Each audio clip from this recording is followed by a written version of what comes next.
The year is 1765. A war in America had just ended named the French and Indian War, or the 7 Years' War. The British defeated the French in this war and gained a lot of land, north and west of the 13 colonies. French and Indian, British!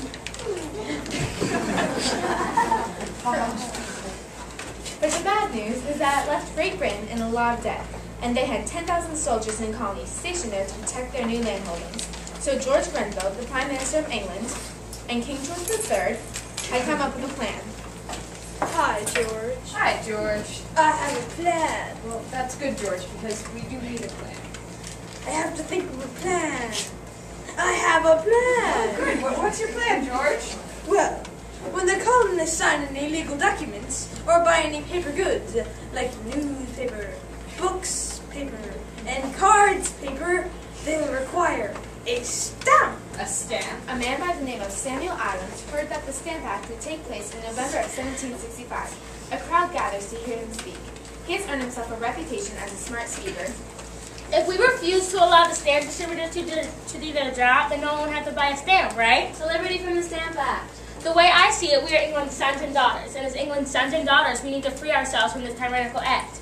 We don't need to hurt anyone, but we do need to send a message loud and clear to Mom and Dad across the ocean. We're the Sons of Liberty. Hurrah!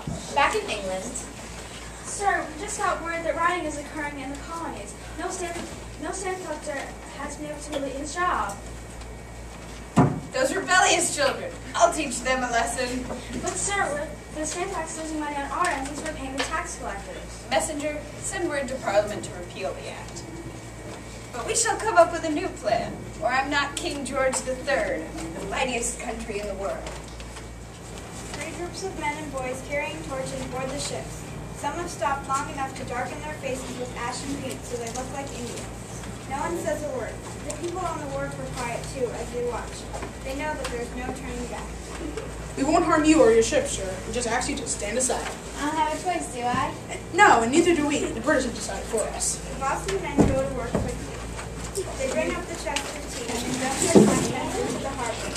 All the chests are empty. The men sweep the decks of the ship. A reaction to the Intolerable Acts imposed on the colonists by Great Britain was the First Continental Congress meeting in Philadelphia in 1774.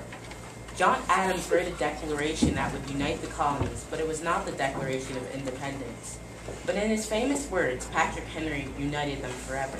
The distinctions between Virginians, Pennsylvanians, New Yorkers, and New Englanders are no more. I am not a Virginian, but an American.